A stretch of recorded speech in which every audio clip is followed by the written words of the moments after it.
Good afternoon.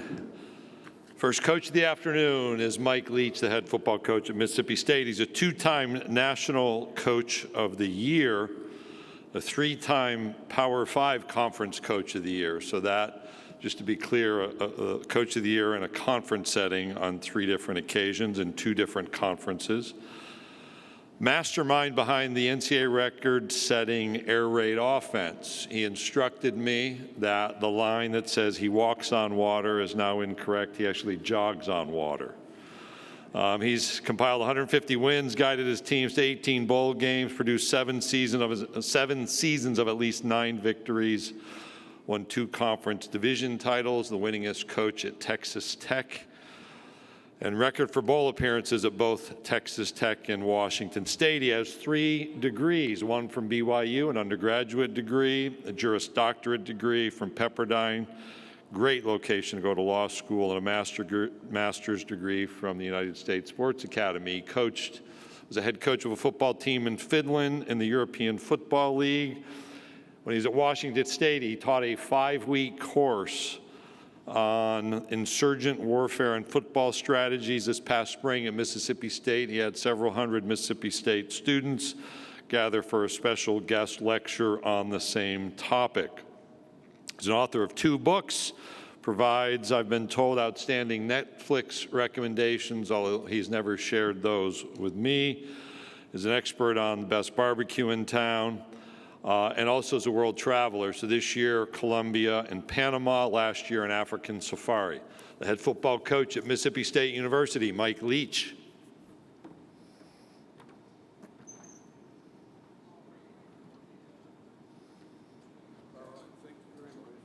Yes, sir. All right, well, I appreciate that. Any questions? All right, if you have questions, raise your hand. We'll get started right away. Aaliyah, Bailey, and Kiera will get to you. We're going to go right over here on our left, 3rd row. Coach, right over here to our left.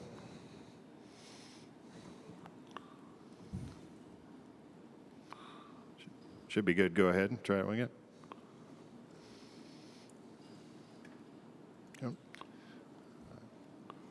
All right, you could yell, maybe. I don't know. Let's try to get, do we have another microphone?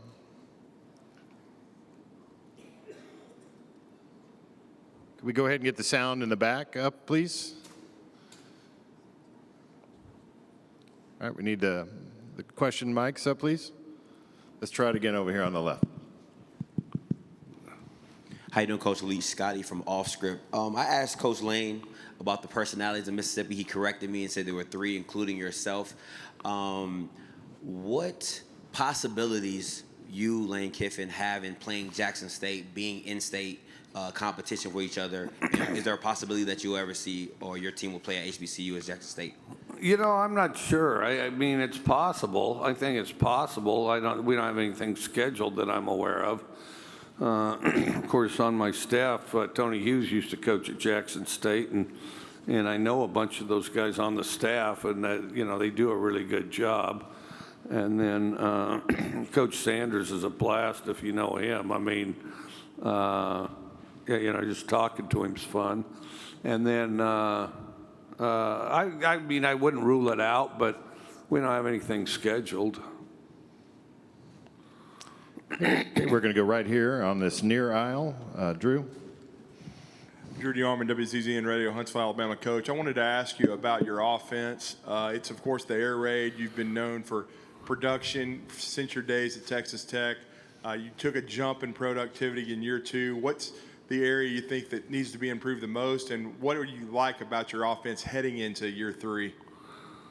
Well, we've got some starts. We're still, I guess, on paper, kind of a medium young team, but we do have a lot of starts, and I think that's helpful. So we do have experience to draw on.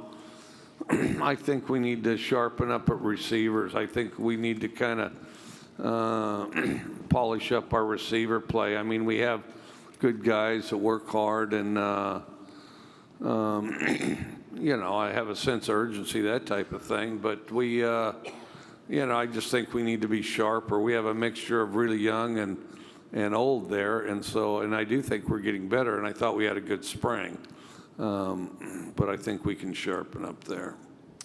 Coach, we'll go over to our right, about halfway back. Connor O'Gara, Saturday Down South. Sankey said that you have some Netflix recommendations. Would you be willing to share those with us? Yeah, I wish I'd watched more Netflix lately, and I haven't. Somebody said I need to watch The Terminal List, which I haven't watched it yet. I guess The Hidden Gem, which I think I said it last year. Operation Odessa, that documentary, you need to watch that, about these international criminals that try to buy a submarine for Pablo Escobar. That's worth watching. I wish I could tell you I'd watch more Netflix. I haven't watched a lot lately. And during the season, it's good to watch, to kind of get your head straight. But I'm up to date on Better Call Saul. I'm up to date on Yellowstone. I'll tell you, that's part of it. The kids got me into Stranger Things, and I'm certainly not ready for this season. I'm about halfway through. I don't know. So if you guys have any good recommendations, I could probably use them. And so I guess I'll defer to the numbers here. All right, Coach, we'll go right in front of me, about 3 rows back. Kirk? Kirk Bowles from the Austin American-Statesman. Oh, good to see you again. Good to see you, Mike. Severance is pretty good. I'm not sure if that's Netflix or not. What is it? Severance, about mind control. Oh, yeah. So you might check it out. Well, don't try any funny stuff. Okay, all right.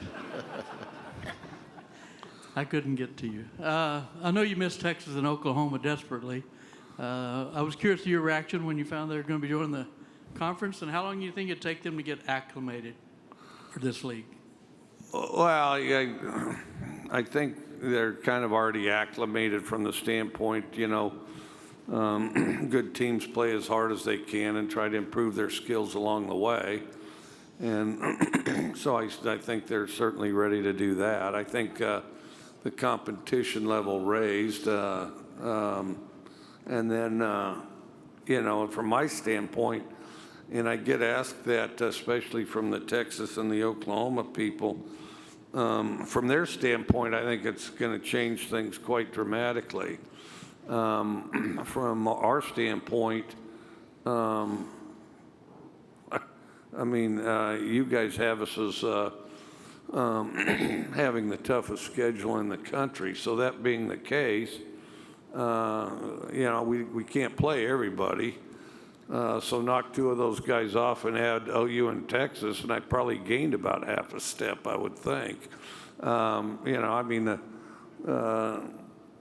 The 2 most eastern teams in the West are the 2 Alabama schools, so send them east, and we have to play Texas and OU, and I probably gained a little on that. Coach, we'll go over to our right side along the far aisle. Brent Zorneman, Houston Chronicle. Coach, whose side are you on in Jimbo versus Nick? I think they both kind of illustrate the frustration of how things are, right now, and it's not sustainable, so something's going to change. Right now, we haven't defined what exactly is an amateur or a student athlete as opposed to a professional, and I think we need to do that. And I think there is ways to do it. I think that, some football players may be in their best interest to remain a student athlete and, under that model as opposed to professional and vice versa. And I think that's got to be defined. Currently, college athletes have more privileges than anybody at any other professional level. And whether that's a good thing or a bad thing, I don't think it stays the same because there's responsibilities that go along with being a professional. And I've said this before, you've probably already written it down. But those guys lock themselves in rooms and watch film all the time, so you'll be able to get away with it. go up to your next favorite NFL guy and say, hey, I heard in the NFL they're going to have unmitigated free agency, 365, 24/7. And by the way, there's not going to be any salary cap or draft. You're just going to have bidding wars, and just watch the expression on their face. And don't look at anything else or write down any notes, because the expression on their face will be well worth it. And so I don't see this as, I don't think the dust is settled. We're in a big transition period on a number of things in college football, and and we got, sharp guys actively trying to sort it out, and I hope that it will be. And, yeah. Coach, we're going to go right here in the section in front of me, about halfway back. There we go. Good afternoon, Coach. Jacob Goins from ESPN 106.7 in Auburn. Now that you have some experience as a head coach here in the SEC West, how have you adjusted your coaching strategies with such a tough schedule year in and year out? Well, you just try to get better. I mean, there's not much to adjust. I mean, if you're determined to improve your team, the best way to improve the team is improve yourself. And after that, everybody gets on that page. And then if you're constantly trying to improve yourself, you're trying to get better, and you're trying to do the best you can. So you can, if you have full effort, then eventually, you can improve from that and set a new ceiling. And if you're doing that all the time, if you're truly doing that all the time, then there's not much to save. I mean, it's funny because folks act like there's some kind of a reserve. Well, there's a reserve they haven't used. Well, they're playing this type of team, so, we're going to perfectly gauge how much effort we, saving. Like, because if you save effort, you don't get to spend it on the next guy, I mean, no, you do the best you can. You try to improve, and most importantly, it's important to do the best you can under all circumstances, so that you are improving, and that's what you do. You just play the very best you can, and then so there's not much to change, with regard to, the SEC is the most talented conference. I don't think there's any question about that, but I mean, as far as coaching your team and winning games and being the best you can with what you have, it's eerily similar to Iowa Wesleyan. Coach, we're going to go over here on the left side near the back along the far aisle. Yes, sir. Edgar Thompson of the Orlando Sentinel. Nick Saban's so-called blueprint has kind of provided the template for a lot of coaches around the league with varying degrees of success. Being in the game as long as you have and kind of marching to your own beat. What do you notice about some of the underpinnings of it and why it's so successful for him? I guess I don't fully understand the question. Well, I mean, some of it's the resources of the program, not to take anything away from Coach Saban, because he does a tremendous job, and he's and then also has a big tree of coaches, but there's, circumstances can be beneficial too. I mean, he's done things at Alabama that nobody thought were possible, but I would say that, he's a better coach at Alabama than he was at Michigan State, for example. And so I think there's some circumstances that can contribute to, success too, that have to be accounted for. But he does a tremendous job of, getting the most out of his players. And one thing that I've always liked is, he's not afraid to coach them hard. And then doing that over and over again. I mean, he's a guy that we all, admire, and, and then of course, the magnitude and power of Alabama commands attention. All right, Coach, we'll go right here in front of me, 2 rows. Tom? Hey, Coach. Tom Murphy, Arkansas Democrat Gazette. I think it's a new ad, but Countdown to Pearl Harbor was compelling to me on Netflix. Oh, yeah, you hear that? Countdown to Pearl Harbor. Don't miss that one. why no opening statement for you? And then two questions. Where do you think you're going to be better as a team this coming year? And then what Will Rogers needs to improve on this year too? Okay, so opening statements. Well, I hate opening statements, and I really don't see the point of it. And so, as opposed to me sit there and think of some flowery opening statement, which I've done before, and then at the end of the opening statement, a number of people ask questions that have already been addressed in my opening statement. I decided we just sort of cut out the middleman, and then you go ahead and ask the questions, and I'll go ahead and answer them. And then I think Will Rogers is going to improve. I think he needs to incrementally improve. And then I think that, offensively, everybody working together, I think we took a step in spring, and we have to keep doing it during camp. All right, Coach, we'll go over here to our left on the aisle. Hey, Mike, Stefan Kreisnig with the Clarion Ledger. You've talked in the past about your air raid, being a strategy you have that when you go face a team, it's the only time they face an offense like yours. How do you, adjust to that when you're facing teams now in the SEC like in Alabama or Ole Miss that have seen your offense two or three times now as you go into this season? Well, so many people are adopting air raid concepts. Maybe it's not exactly what we do, but basically spread controlled passing games. That's all around the league now, and with rare exception, the whole NFL. So you see it a lot, and it's not all of a sudden they haven't seen it because they saw it in a number of teams that they played, or at least some variation. But football's always been a game of execution, and there's not a lot of roadrunner, Wile E. Coyote, who you ambushed and fooled the other guy, and then you walk away laughing like Muttley after, the rock fell on the guy or something like that. So it's always been a game of execution. It doesn't matter what you do schematically, you have to execute well, and I do think some schemes are better than others, but the most important thing is execution, and we spend more time thinking about practice and how to, teach what we want to execute. And the more sharply refined you can teach it and focus on it, the better you're going to be. All right, Coach, we'll go over here to our right on the far aisle, about midway back. Hey, Coach, Ken Capps from Football Writers of America.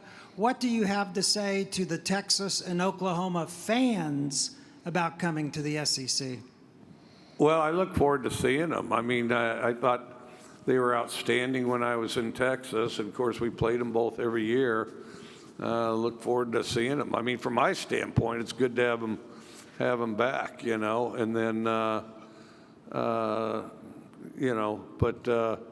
and then, of course, you guys can debate, where everybody's best off. But no, I look forward to seeing them. I know a lot of Longhorns, and I know a lot of Sooners, and coached at Oklahoma. So, I've been a Sooner sympathizer for a while, and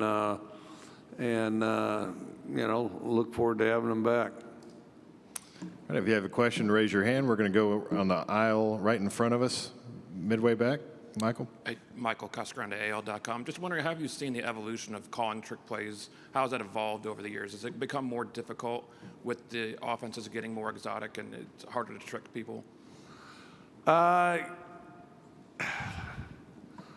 tell you that, you bring up something that I've kind of thought about a little bit, and I wish I had a good resolution to it. No, there's still trick plays. They still do trick plays, and trick plays need to be executed well. And trick plays have a value of the opponent seeing them, just from the standpoint now they have to adjust and they have to, deal with something. And then the other thing, and then their imagination, of course, can go wild on what else may be coming, And so it does create a certain amount of psychological damage, whether it works or not. And it depends. Well, there's all kinds of trick plays. We can think of all kinds of them. the rules have kind of somewhat aggressively tried to prevent trick plays, which I don't care for that approach. You know, I mean, there's been one rule after the next, you know, that over the years that you can't have trick plays. Or you can't have a certain type of play, which essentially was a trick play, which was probably a good idea. But, you know, people squawked enough that, you know, they legislated against it. I actually wish we still had drop kicks, but I had the perfect guy to do it, too, at Washington State. Logan Tago, he could drop kick it about 50 yards out. Anyway, so, yeah, there's a I don't like to homogenize and, make football kind of a cubicle game, and I think that some of these rules eliminating trick plays do just that. I think that, of course, is ridiculous. But I also think you got to pick your type of trick play, and so there's more three-man fronts and, nickel and dime packages as a result of people throwing it a lot more. So this notion of getting behind them is more difficult because teams are playing looser. But that doesn't mean there's other trick plays that you can't do underneath that are pretty good, and you'll see some every year. I do think there's a little less, though. Like, for example, I think, take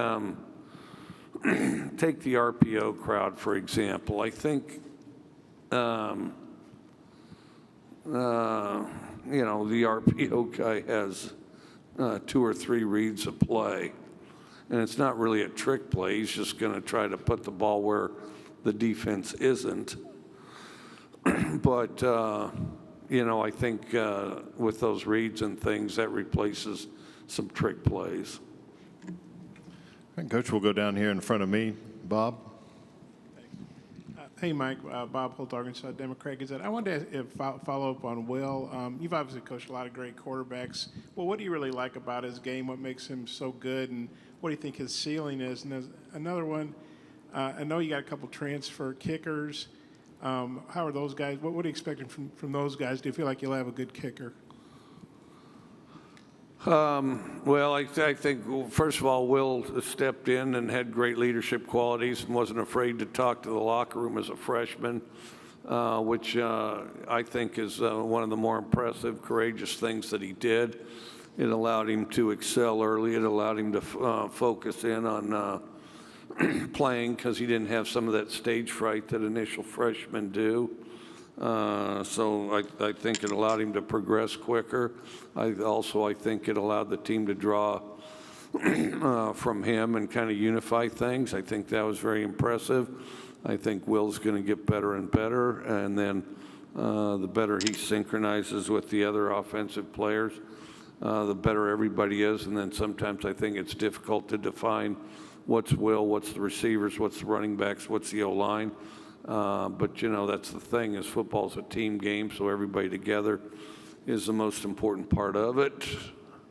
Yes, something else. What was the other Transfer part? kickers, Coach. Oh, yeah, I had good luck with kickers through my whole career, including the time a guy walked out of the stands that we went ahead and had kick for us the next week. And we definitely hit a drought last year, and that was... that was unfortunate, and but we have several guys there kicking, and the ones that were here in spring looked very promising and did a good job. And then we have some others on campus that really have pretty good profiles. So, yeah, I'm optimistic we'll have a kicker. Coach, we're going to go back here to the right side, standing up. There we go. Robert Cessna, the Bryan College Station Eagle.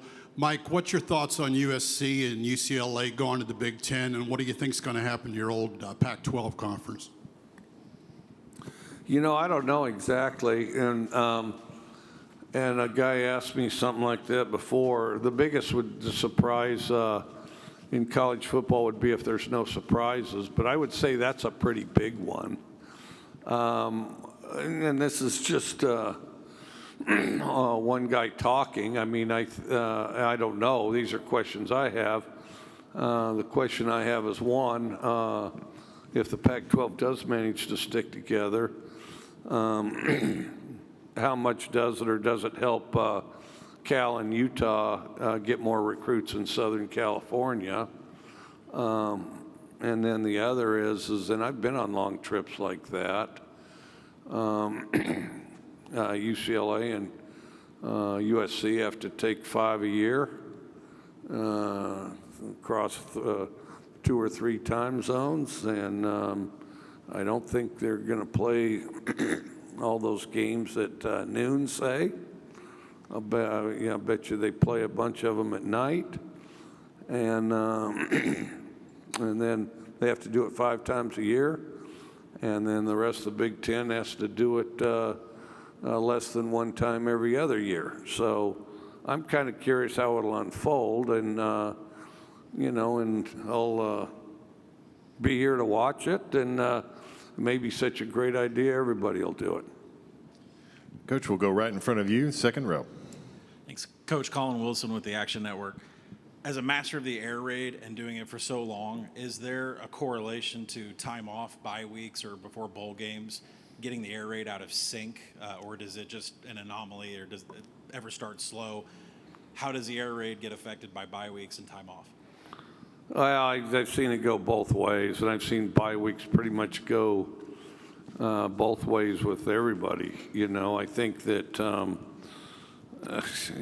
mean, I've had bye weeks where, we're just ridiculously explosive, and I've had other ones where it was tough to get out of the chute. I think that, you just have to maintain the focus, and everybody's got control over that to a point, but I think it needs to be a team unified deal. And I've seen it go both ways. I do think it can make things a little more extreme. Coach, we'll go back over here to our left on the aisle. Mike, you were talking there about the Pac-12 a little bit, I guess. Are you excited to get back? I think it's week 2. You guys are playing at Arizona. And I guess how do you prepare for playing, I think it's a 10 p.m. kickoff in Starkville while you guys are in Arizona? You don't prepare for it at all. You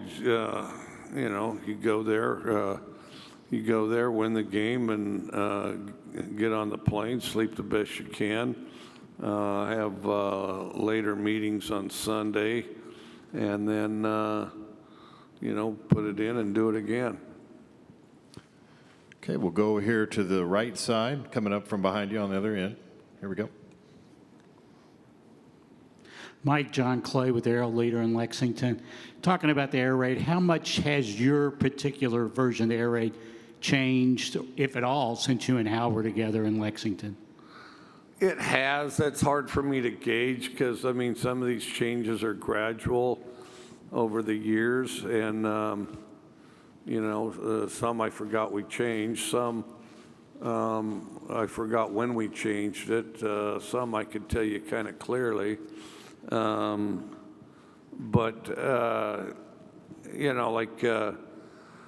If we adopt a new play, I've always tried to cut one that we have so that so we can control the package and practice and execute it, because execution's most important.